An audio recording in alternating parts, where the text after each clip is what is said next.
In today's video, I'm going to teach you how to send a Canva newsletter in an email. After designing your beautiful newsletter in Canva, you're probably eager to share it with your audience. Whether you're reaching out to clients, subscribers, or colleagues, sending your Canva newsletter via email is a quick and effective way to communicate your message. Let's dive into the step-by-step process to make sure your newsletter lands directly in the inbox of your recipients. First, assuming you've completed your design in Canva, you'll need to export it. Head over to the top right corner of the Canva interface and click on the Download button. Here, you'll see a range of file format options such as PNG, JPG, and PDF.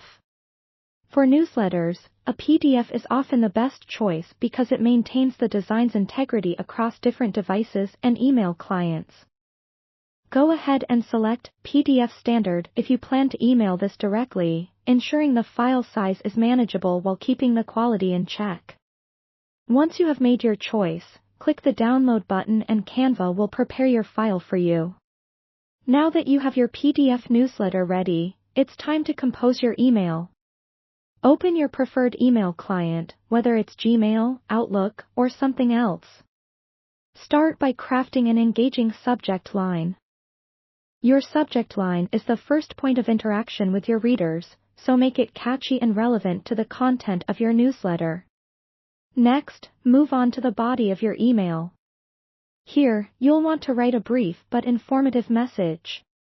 Give your audience a reason to open the attachment. What's inside should spark their interest.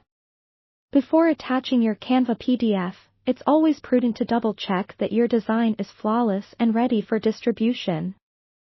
Look out for any typos, alignment issues, or even the overall impact of your design. Make sure it reflects your brand and conveys the intended message. After ensuring everything is perfect, you can now attach your PDF file to the email. In most email clients, you can do this by clicking on the paperclip icon, often located near the Send button. Navigate to where you've saved your PDF and select it to attach it to your email. Once your attachment is included, consider making your email appealing with a personal touch. This could mean adding a warm greeting or a friendly closing remark. If you're sending this to a mailing list, be sure to use proper email etiquette, such as using BCC to keep your recipients' emails private and to maintain a professional appearance. Before hitting send, review your email once more to ensure everything looks right and there are no mistakes. And there you have it. Your Canva newsletter is now ready to be sent off to your eager audience. By following these steps, you ensure your beautifully crafted design reaches the inbox of recipients just as you intended. Thank you for watching, and happy emailing.